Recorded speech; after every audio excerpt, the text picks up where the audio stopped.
The Minister of Art, Culture and Creative Economy, Hannatu Musawa, has admitted that she's both a serving minister and a National Youth Service Corps member, arguing that her appointment as minister has not in any way breached any law of the land.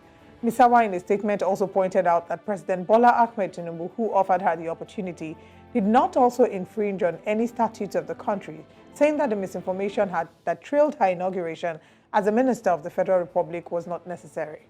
Now, recall there has been conflicting statements on the National Youth Service Corps status of the minister in the past days. Let's look at the legality of a serving corps member occupying the position of minister.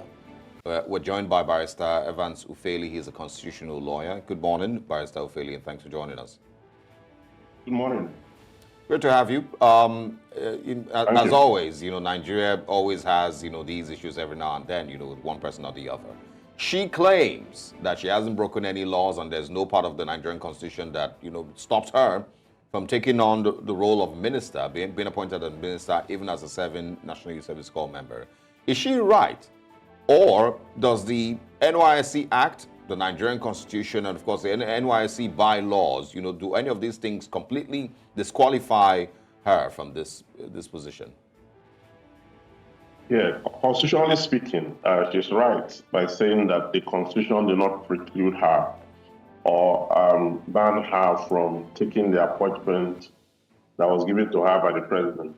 Because if you look at Section 147 of the 1999 Constitution as amended, it clearly states that whoever should take up the position of a minister or whoever should be appointed as a minister should ordinarily be qualified to be a member of the House of Reps.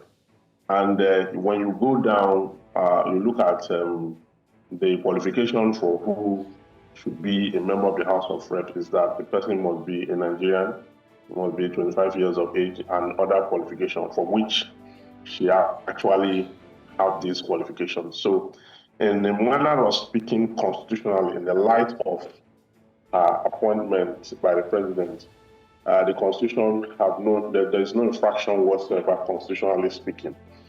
But there are subsidiary legislations. I mean, the NYSC Act, in Section 2, there's an infraction there because it says that whoever has obtained a first degree must present his or herself to the NYSC to be mobilized, and there's a compulsory 1-year service to the nation, which is supervised by the Directorate of the NYSC.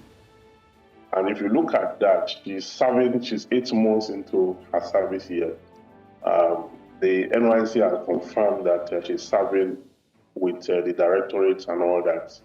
And in the light of that, or to that extent, there is an infraction. Constitutionally, there's no infraction, but by that act, the NYSC Act, there's an infraction because you cannot take up an employment during the pendency of your service year. That is what the law says. And besides, if you look at the public service rules, you are not supposed to also earn funds in 2 different employments while you are serving or you are working with the federal government. Even state government, you are not supposed to be earning in 2 ways. If you look at the NYSC, there is a stipend that comes with that also, and the new appointment, there's going to be salary that's going to come with that. So even though the Constitution, even though you don't have any infraction constitutionally wise, there are infractions, at the level of the subsidiary legislations, which has to do with the civil service rules, that's the one, and the NYSC Act. And you cannot say because there's a reason why you have this subsidiary legislation, because all the laws in Nigeria cannot be acted to the Constitution. So you cannot say because there is no constitutional infraction, therefore you are exonerated, or you have not, there's no infraction whatsoever. That will be laying a very dangerous precedent, because the reason we talk about this issue is not because anybody is vindictive or against the Federal Minister of Art and Culture, no.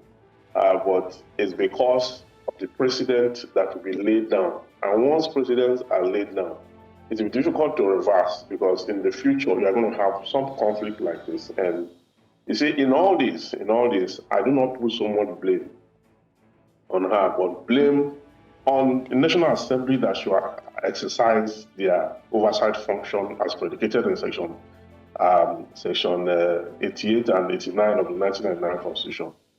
How did she scale through the DSS screening with this club? How did she pass through the screening at the National Assembly?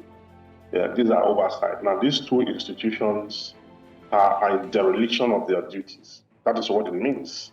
It's not enough to blame her from now to the kingdom come. There are institutions that made her clearance possible before she was sworn in. And having sworn her in, those institutions must be held responsible for that oversight. Nobody's talking about that, and I'm surprised that someone who is serving, someone who is already engaged serving the nation, went through this cadre of processes of screening and scaled through and got sworn in. It tells you that the National Assembly, the 10th Assembly, is not watertight in our approach to this screening process, and that the DSS who also screened her have no grip of what they should have done. They are both in dereliction of their duties, and the two institutions should be called to question vis-a-vis the president who also appointed her.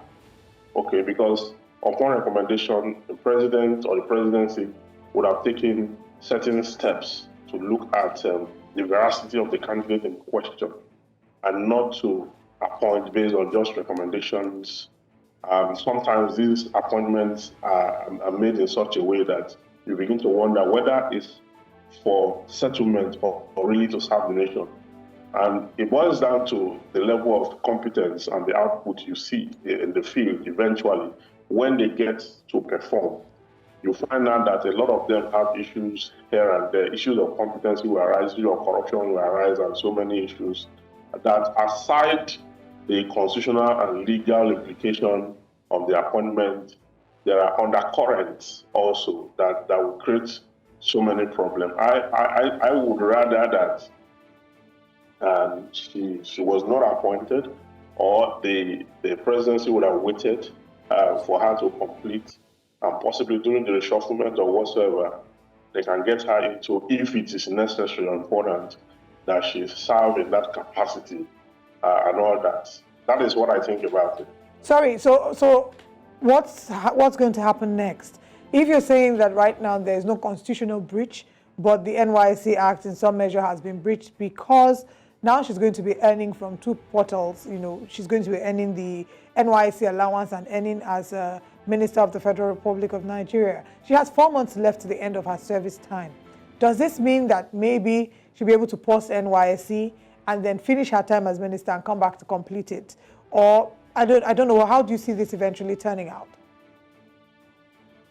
Well, the first point we should talk about is that the fact that there is no constitutional wrong does not mean there is no wrong. You see, the Constitution is not the only law in the country. The Constitution is the ground norm, It supersedes every other law. That is our jurisprudence. That is perfect. That's okay. But you see, when you have an infraction, an infraction need not be a constitutional one for it to be addressed the way it should be addressed. Yeah, so we understand that, but the question now is, are there going to be punitive measures because there's been an infraction of the NYSC Act? Or is there a way around it? Does this mean that she can maybe pause her time as an NYSC core member, finish her service with the ministry, as a minister rather, and then come back to wrap up NYSC? Or are there punitive measures that have been enshrined in the NYSC Act?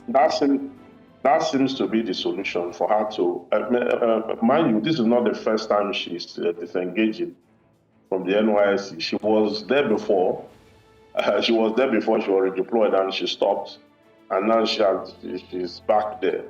So, but that seems to be the solution. She will need to disengage from one of her choices. Not necessarily that she has to disengage. Because the truth is that if she disengages from the NYSC, there's still a constitutional infraction, because there is still a breach because you're not supposed to take up an appointment without either a discharge certificate or an exemption certificate of the NYSC. Okay, but it's compulsory. It's compulsory. So if she's going to jettison any, it will be the ministerial appointment. Yes. Yeah, but just to clarify, you know, I understand you're not meant to take any appointment without the discharge certificate. But you go back to the very first argument, which was the Nigerian Constitution and its requirements for taking up ministerial appointments. Is the NYSC stated there? So if she decides that she's going to, if she decides she's going to abandon the NYSC and then just hold on to what the Nigerian Constitution, I think Section 65, states for her to be appointed as minister, would that be something that she can do? Yes, it's not only the Constitution that is that is a requirement. It's not only the provision of Section 147 that's a requirement. The civil service rule, you know, she's going to be inducted into the civil service. Okay, there's a law that governs and binds the civil service operation, and that law says if you have a first degree, you should have either an exemption letter from the exemption certificate from the NYSC or the discharge certificate of the NYSC to hold that position. You know, a former minister, this issue took down a former minister of finance. Finance, or You know, but I mean, that was also to do with a bit of perjury here and there. You know, she also, you know, lied on the oath. I know. Yeah, that one was actually criminal. But the issue, the bottom line issue was that because it was forged, she didn't have it. So what she had was forged. Yeah. She had to resign on the basis that she never participated in the program. That's why she resigned. Okay, the part of perjury was not pursued. She was not prosecuted. Okay, what she left because her employers already found that she did not partake in the first place. So what she had was just a ruse. In this case, okay, someone is already there, but she has not completed it. Okay, so if she's going to jettison any, it is the ministerial appointment she must jettison because the Constitution is not the only issues of law that we have. Civil service have their own rules, and there are rules of employment other than the constitutional qualification. And people center a lot on the constitutional qualification as though there were no other laws in the country that also will be looked upon. You see, the reason for this is, like I said in the past, is that we must guard against creating precedents that will want us to give us a run for our life in future. Okay, we must guard against it. So, in as much as I sympathize with her condition, okay, I would rather that the right thing is done than to allow it to slide, allow her to run concurrently as an NYSC top member and a minister at the same time, earning salaries from 2 points, which is illegal. I think it's also fair to just to mention. I think it's also fair to mention. There's I found out that there is a Section 4, Section 9 of the NYSC bylaws, revised in 2011, that provides that every member shall not take part in partisan politics. And any member who takes part in partisan politics is liable to extension of service for a period not less than 3 months without pay. So there's a couple of issues around where she will just eventually get hooked. There are more issues, and if you look at that, you see how that conflicts with Section 147 of the Constitution that says that you must belong to a political party and you must have been sponsored. Yeah. So, but I also want to ask. I think the final question this morning would be: does the DSS really do any screening of anybody? I mean, because it's not the first time that we're seeing situations like this, and it has called into question the whole idea of, you must have gone through screening by the DSS before you make it, further. Yeah. So, do they really screen anyone, except they, for some political reasons, that has to be the excuse why you. Or maybe what they're screening for. Maybe this does not fall within the purview of what they're screening for. Maybe. No. They screen both qualification and I had a client who ran for a political position, and I'm privy to what it is they look for. It's issues of national security comes to the front. These issues of qualification also is tied around it. So the DSS ordinarily should have uncovered that. They should have uncovered her current status, whether or not she can, and where they fail in that responsibility. The National Assembly that is supposed to deploy its oversight function based on Section 88 and 89 of the 1999 Constitution ought to have found a wind around that issue too, because it is the weakness of our institutions playing out here. You know, I know places where the issue would have been raised at the National Assembly level or at the DSS level before it even gets to, I mean, it's the public that is even doing the investigation here. Public and journalists and all that are the ones even raising the issues that would have been raised by the security agency or by the institution that's empowered by law to screen people whether they are fit, proper in character and learning to hold such position. It shouldn't be that way. The institution should lead the conversation, and it's not that. So we are having. It tells you that our institutions are not very strong in most of them are in dereliction of their duties. There are institutions in this country that exist that they call the name of those institutions. You're asking yourself that what's their function and all that. We know these institutions, and there's a need. You see, our case is an acid test for so many other things that go unchecked in this country. Yeah. And those institutions responsible must be held to account. All right. Barrister Evan Tufeli, thank you very much for your time, as always, and for breaking these things down for us. We'll see, you know, what the Nigerian government does, and of course what Hannatu eventually does going forward. Thanks for your time. Thank you.